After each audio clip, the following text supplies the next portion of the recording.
I'm Nathalie Mezza-García, and welcome to the Floating Cities Show.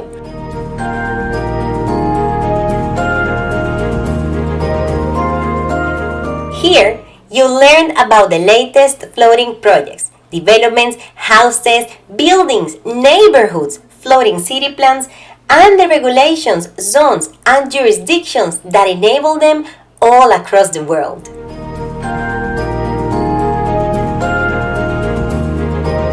You'll hear directly from the makers, the architects, designers, developers, engineers, and even the regulators that make floating projects possible.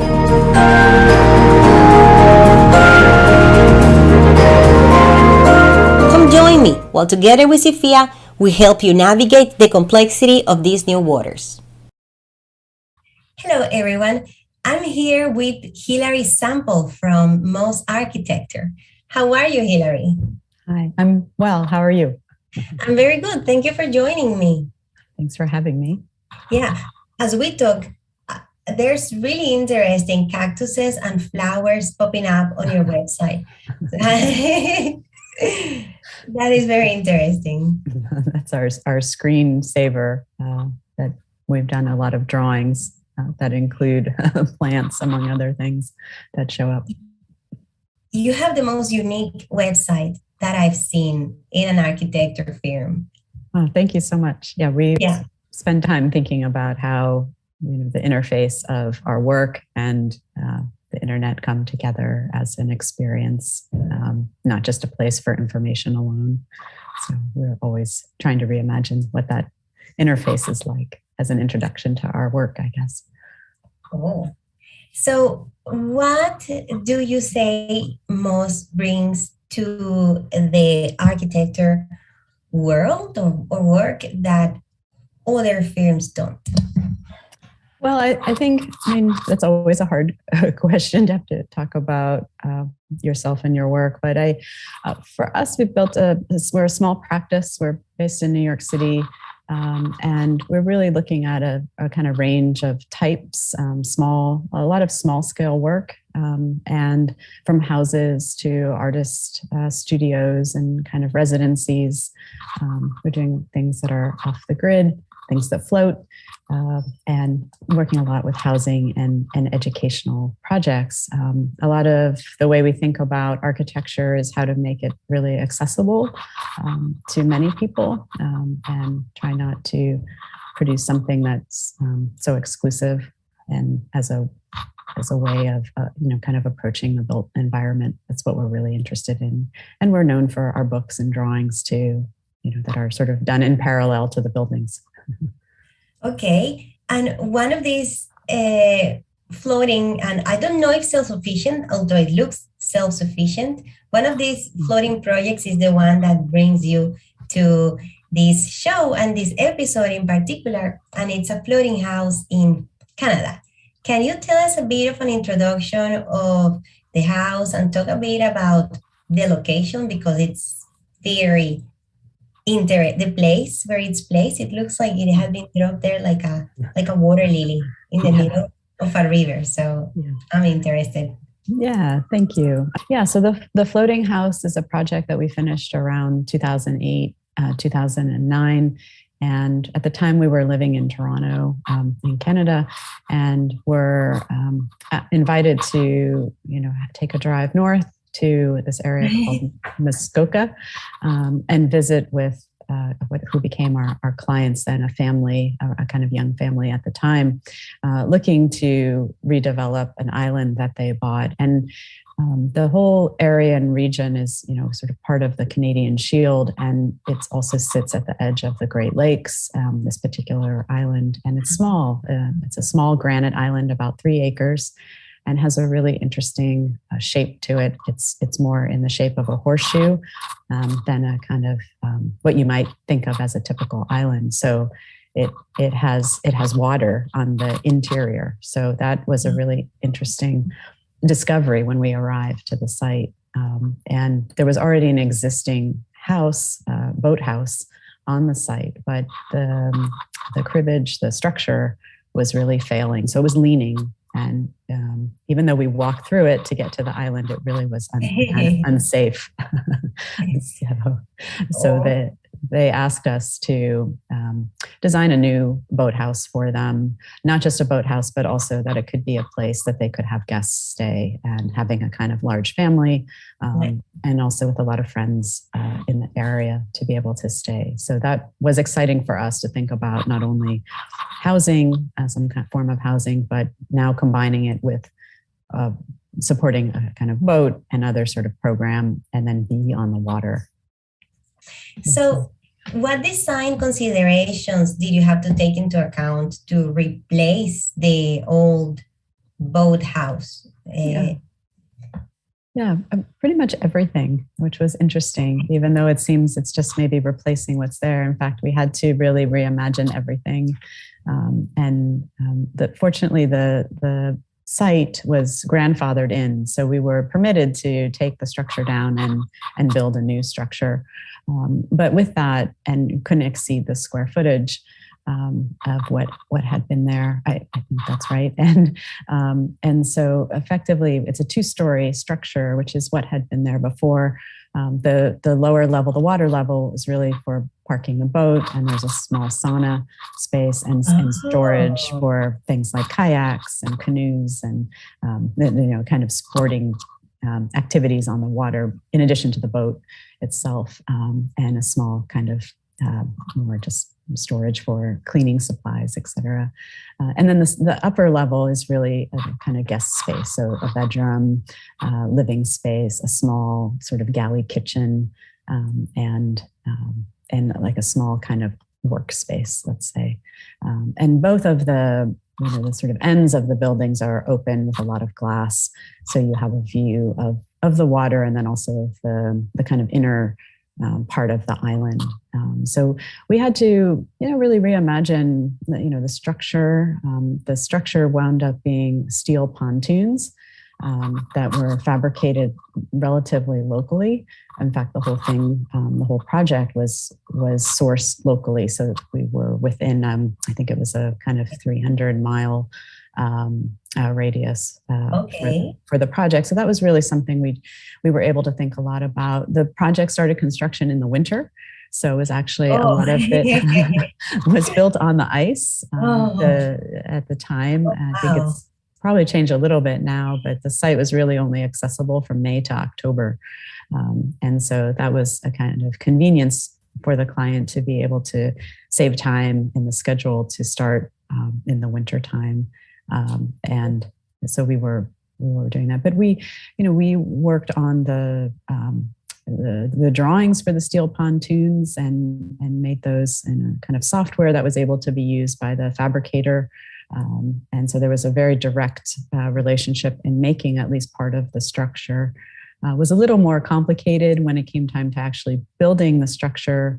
The majority of the properties nearby this particular island were all built through a kind of log cabin construction method. And so what we had proposed was something not difficult, but just not typically done. So, and we found that when we 3D printed a very large model of the boathouse that we brought to the site, and they used that in part to build the project. So that was really fun and also challenging at the same time. But we were interested to try out all sort of new technologies at that time in our process of working, and this project gave us an opportunity to experiment with that, which now we talk about 3D printing all the time, but when we started was probably around 2004, 2005.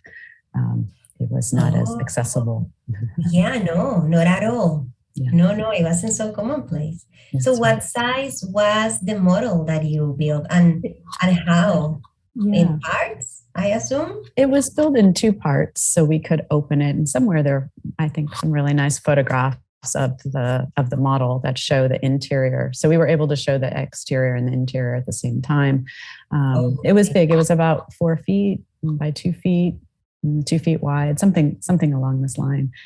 So big, we had to bring it in the car. We couldn't ship it. And because it was plastic, we could leave it outside for them during the construction. So it's a little bit more durable than a kind of typical architectural model that might, be made out of paper or something that we usually use. Yeah.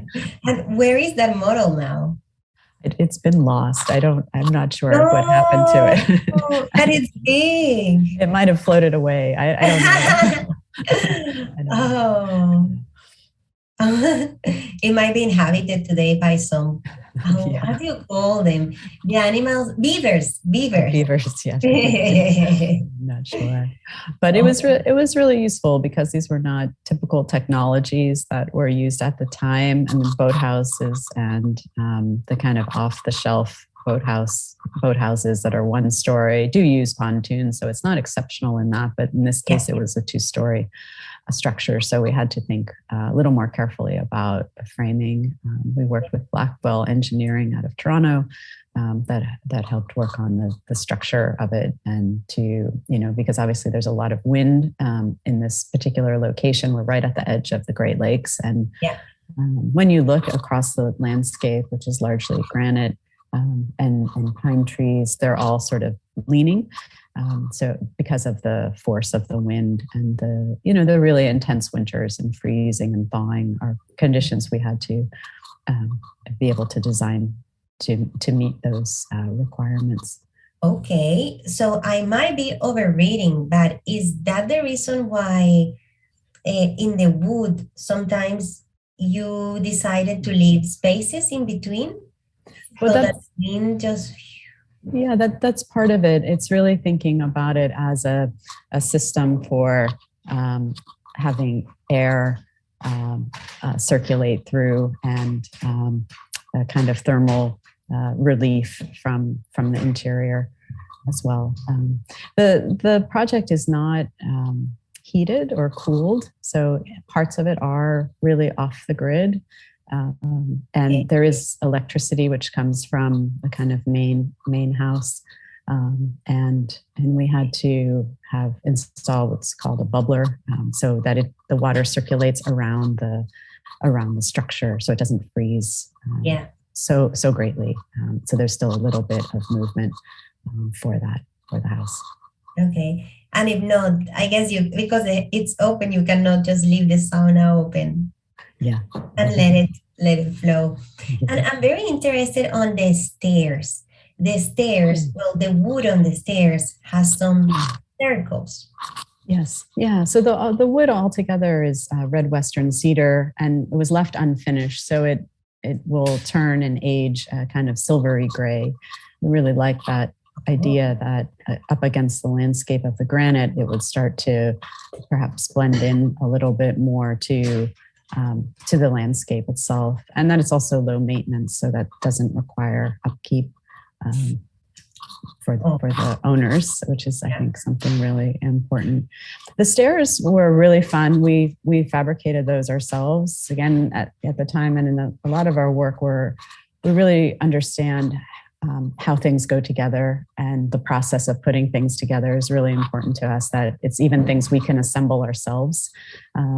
Although we've stopped doing it ourselves and making things, but when we were younger, we definitely spent a lot of time just really understanding materials and tectonics and how things connect. And so the stairs with the whole pattern they're fun, it's playful, but it's also really practical in that it's not a solid surface where you could slip. So the holes allow for things like water and snow to kind of drain through, but it's also a place that you have some traction as you're going down the stairs, because they are outside. And that was one of the design decisions, how to think about being able to move around the island and using the boathouse as part of that path across the island. So you can walk under the roof and go down without ever going into the living space. So trying to think about a variety of experiences for the owners and their guests, to have some privacy, but to still feel connected. And that is cool. Yeah, thank you. Yeah. So you go from one rock and you enter through the bottom of the house, and then you have to go up the stairs. and then you go out through the second floor. Yes, you can connect back. So that, and then from the, and from the ground or the water level, there's a dock that connects to the other side of the horseshoe. So you're able to really make a kind of circle walking path. And we thought, the island is relatively small, but this could be now this other idea around hiking around and a different experience and extend that path a little bit through there. That is very cool. I'm looking at the structure, and I'm also looking at the lost model now. So how was the platform, the pontoon, was it transported there or it was built on site?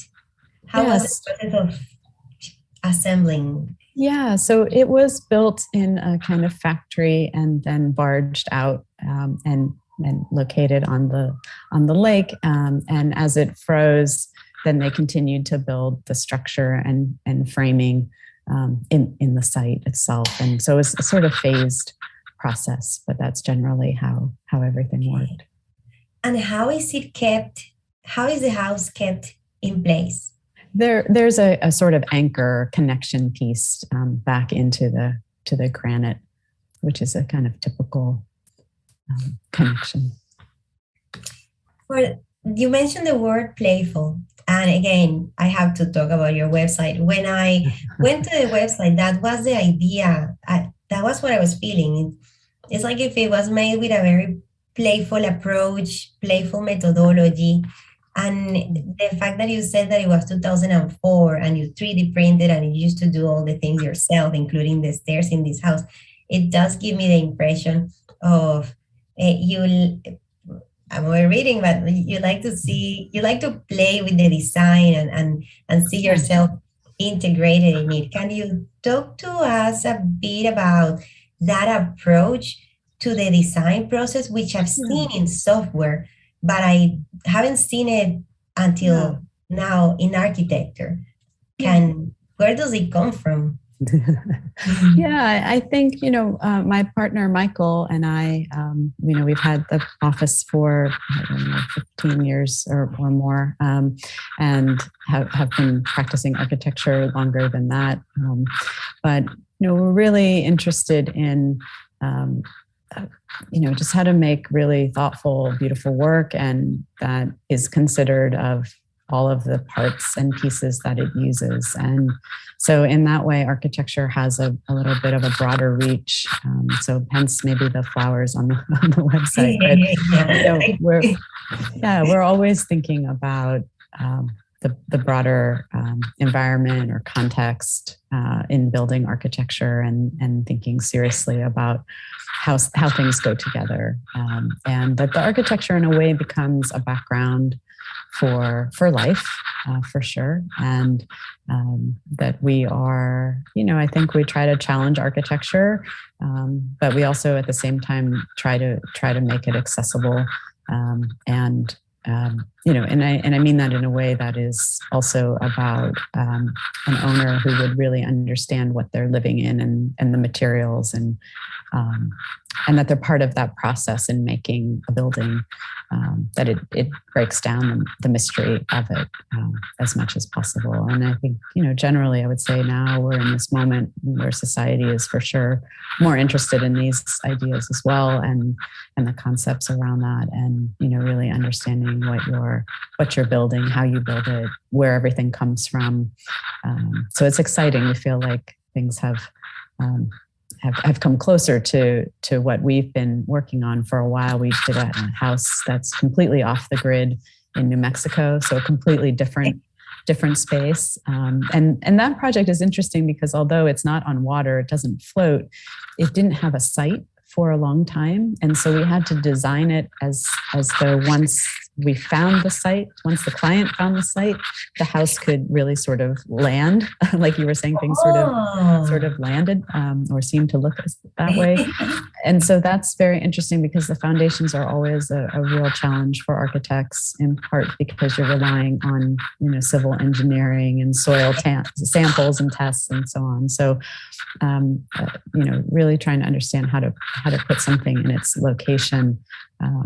For us, this project, the floating house, was we learned so much and had an opportunity to work in just an incredible context. So in this house, in the New Mexico house, you made the design, and while you were working in it, the owner was in parallel searching for a location for the home. Yes. Interesting. Right. Yeah, it's reversed. Yes, exactly. Yeah. It was for a museum, so it's a guest pavilion for their kind of land art, and so they were trying to consider where they wanted to, sort of invest, and they were supporting multiple land artists around the country in the U.S. And so we looked at city sites and other kinds of sites, and so but also made out of a kind of pieces and parts and a kind of really straightforward approach to passive systems in a way, but combined with program and nature. So, wow! And in New Mexico, yes, where the nature is beautiful. One of the research centers that I like the most is there, and it's in the middle of the desert. It's called Nexi, and it's and you see all the plants that if I continue to look at this, because there's a bunch of cactuses popping up here. Yeah. And I think the question of nature and how we relate to it physically and visually has really been also very important to our practice and the way we think about how a piece of architecture will be cited, because often, a lot of our work, we've had incredible sites that our projects are set upon or within, and you could just, the approach could be just to have a panorama, and I think we've always sort of thought, do you then just get tired of that view or take it for granted, and the view becomes background? And so we've tried in our work not to have the panorama as the kind of focus of the architecture, but we have some moments of that, but that's not the only view, for instance. And in the case of the floating house, we had actually been designed to do a master plan, which we did for the island, and we had designed other cottages. One was built. And in that, we were able to have a window that looked right onto a pine tree, and so you couldn't see the rest of the island. You couldn't see the water. It was maybe one moment that you had relief from that scenery, for a time being, and gave privacy to the room. So we're really interested in how you can have a sort of balance, but also surprise of your context. And so this is a space. It's very small. Also, the same for the floating house. They're very small projects.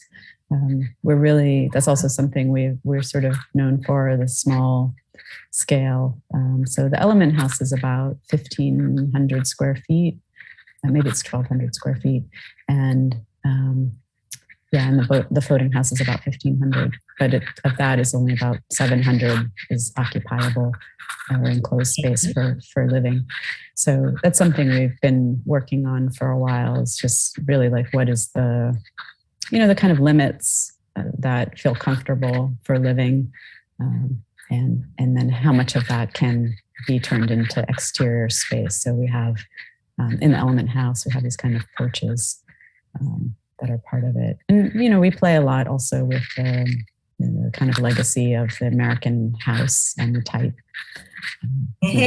different parts of it. So. I'm seeing that the shape, it's Fibonacci inspired. Yes. Yeah. So in this case, the client was really interested in growth, and which was one of the reasons why she had asked us, because we already at this point, I guess in our practice, we're interested in the kind of parts and aggregation of parts and making the form, and combining that with really thinking and doing a lot of design research into houses, and particularly American houses and its evolution. So that it was more of a kind of philosophical conversation around what to build and how to build, and then eventually where where it would be sited brought a whole other set of challenges for us, which was great. We had initially designed a really, what we call a longhouse. Okay. So, referencing and thinking a lot about a kind of traditional house and the kind of history with Native American housing, and just really thinking about efficiency and community at the same time. But I think in the end, the client was interested in the way that when we made this version, the one that's built, it kind of circles in on itself and produces smaller spaces in nature, in the outside. So a little bit more a kind of contained. Okay, like the little triangles. Yes, yeah, exactly. Yeah. It's interesting that it's Fibonacci inspired because the research center that I mentioned, NEXI, it's New England Complex Systems Institute, where they study things like complex systems, and there's a lot of math and Fibonacci and nature-inspired bio everything. Not biomimicry, but indeed using nature's mathematical structures and theories behind it, mathematical theories behind it, for studying real world systems, pandemics, health, markets, things like that. Yeah, that's great. That's really interesting. That sounds something we would really like, actually. And similarly, I mean, the Fibonacci, when we were working on that and thinking a little bit about growth, more in particular, and how it meets buildings, and there had been an idea also that this could form a much bigger scale, multiplied many times to become a community.